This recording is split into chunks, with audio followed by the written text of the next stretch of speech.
I'm Ashley. Welcome back to my channel. Today is going to be a video on vasovagal syncope. I say it wrong all the time. If I'm saying it wrong now, I apologize. People correct me and I continue to say it wrong.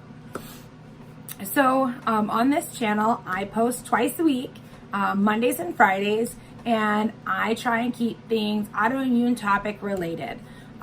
There's some life stuff thrown in there because I live life with an autoimmune disease and I feel like that applies.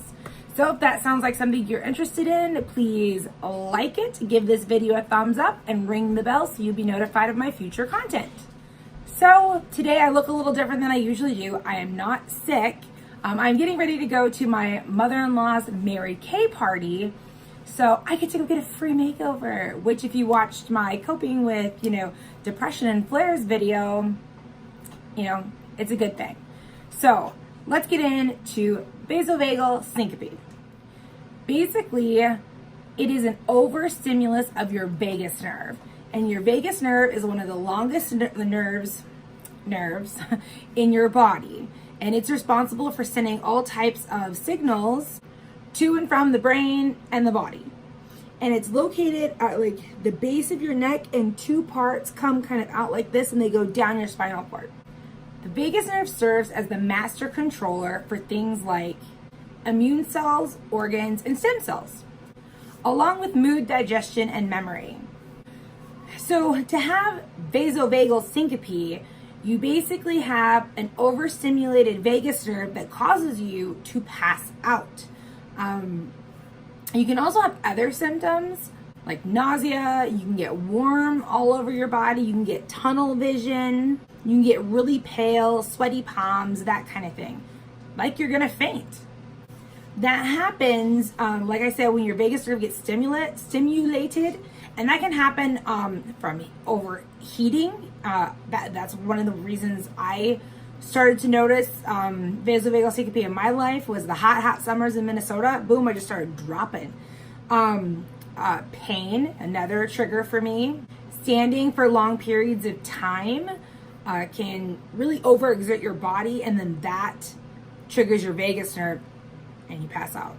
Intense emotions, when I get really upset or really sad, I can pass out. It can trigger that syncope part of the vagal nerve. Yeah, I sound really professional. So for me personally, I got diagnosed with vasovagal syncope about 7 years ago. And I started passing out. And that was the beginning of an increase in symptoms for me. Like I said, I've been having symptoms of mixed connective tissue disease, fibromyalgia, Hashimoto's, pain disorders, chronic fatigue, all of that since I was about 19. But it just sort of was kind of sporadic, and I was young, so I could kind of push through it a little better. But when I got to be about 30, maybe even 28, it all started to catch up. And I started to get sicker and sicker and slower and in more and more pain. And I started going to all the ologists, rheumatologists, neurologists, cardiologists, endocrinologists. I'm sure if you have the disease, you've been to all the ologists as well. And the cardiologist actually was the one that diagnosed me with both POTS and vasovagal syncope. I'm going to do a separate video on POTS. I was going to cram them together, but for the sake of brevity, I will not. So I started, my pain started getting worse. I started to not be able to push through anymore. My Raynaud's started to get so bad that my toenails were splitting, and I was just in really bad shape. I was also not the super healthiest. I was smoking at the time. I was eating just kind of whatever I wanted. But just one day, I just passed out. And at the time, I was actually having what they call myoclonic spasms, which essentially just looks like a seizure, but it's not. It's just your body's reaction to you passing out, and that is also a symptom of vasovagal syncope. So after probably a dozen trips to the ER and meeting with my family practice during the day, we got over to the rheumatologist, who got me to the neurologist, who got me to the cardiologist. And then I got my diagnosis, but it was like terrible at first. Like I was also in a lot of pain. I was unmanaged with all my other diseases. I was pretty much unmanaged on my mental health as well. It was just, I was a hot mess. And I still pass out. I still suffer from vasovagal syncope, but it's not as extreme as it was in the beginning. It's a lot more balanced, a lot more maintained, because I'm medicated on all fronts and I just can cope better and I've learned my body better. I wish I had known about YouTube at the time. I probably would have done a little bit more research, but I just kind of went off what the doctors told me.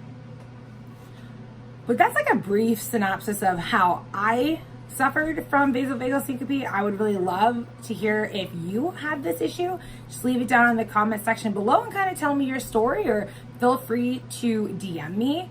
I have Instagram under Autoimmune Warriors. I also have a Facebook page that I manage on Autoimmune Warriors. So if you'd like to chat, please feel free to DM me on either of those sites, or just leave it in the comment section below. One of my biggest triggers today, like in this day, 2019, is pain. When I get in pain and or really, really ill, I pass out almost all the time. If I can manage my pain early on, it's not quite so bad. But if I try and, be strong and push through and like do too much, I am definitely gonna pass out. And so now I've kind of learned that if I'm that way, if I feel that bad, not to drive, because that's a hazard. And I've had this for 7 years and I've never lost my license. I know that some people have lost their license. I know that it can be worse than even what I have. And I think what I had to go through was pretty bad, but it can be worse than that. So some people do lose their license, but that is not like just standard. You don't have vasovagal syncope and boom, they take your license. If you're smart, you're responsible, and you learn to not drive when you're ill or in a situation where you could pass out, then you can still keep your license.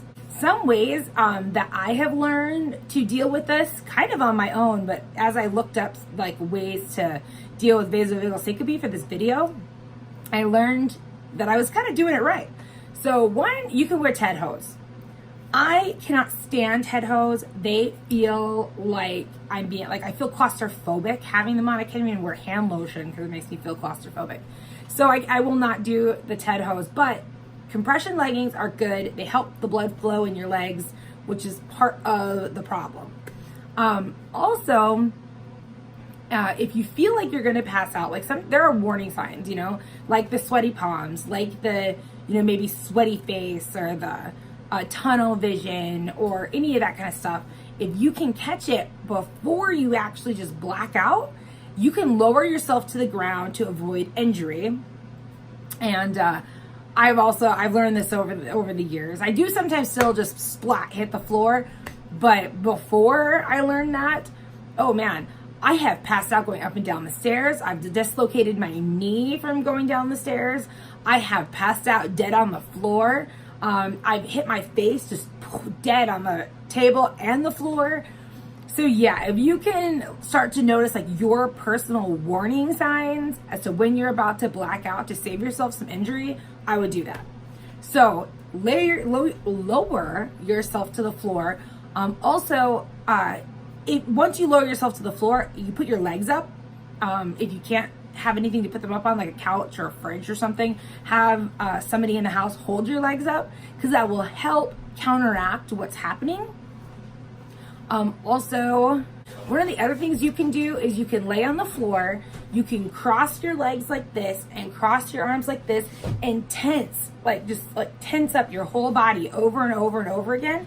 It helps push the blood through your body to counteract the syncopal episode that's trying to occur. And it works. It feels crazy, but it does work. There are also some times where you're just blacking out too much, and a doctor can prescribe some medications like SSRIs. Those help to moderate the nervous system. They can give you meds to increase your blood pressure, or they can give you corticosteroids to help with fluid and sodium levels. So, if you can't figure out how to balance it yourself, if it's just too far, there are medical intervention options available. So the major complications of vasovagal syncope is really the injuries that occur from the syncopal episode. So if you're not learning like your cues, so like, you know, the fact that you're about to pass out, you can really get injured. Also, big PSA here, don't drive until you know what your cues are. Because if you're passing out a couple times a week and you don't know what it is that's causing that to happen, then you probably shouldn't be operating a motor vehicle. I made this mistake one time. One time I drove when I needed to get to the doctor's because it was too cold to walk. Nobody was available to drive me. And I drove, and luckily, I didn't hit a person or another vehicle, but I did hit a pole. Obviously, I passed out, and I did hit a pole. It was scary, disorientating, and I just thanked God profusely that it was a pole. My car wasn't even injured because I was going like 20, because literally the clinic is like, I can see it from my front porch. But don't drive. Very, very serious PSA. Do not drive if you don't know if you're safe. I've made sort of a 24-hour rule that if I am not passing out for 24 hours, or if I'm super, super sick, I'll give it 48 hours. But as a general rule, 24 hours, then I'm safe to drive. Because that means I'm coming out of my flare, or I'm coming out of my pain flare, or my illness, and I'm safe again. So that's it. Vasovagal syncope. Pretty simple, but sort of messes your life up. So if you're suffering from this, I'm sorry for you. And I hope this video helps you with some coping tips on how to not pass out and how to kind of balance your life like this. So I will see you guys on Monday. I don't know what I'm going to film yet, but I'm hoping it will be good enough to stretch you out until Friday. So have a nice day. I will see you guys on Monday.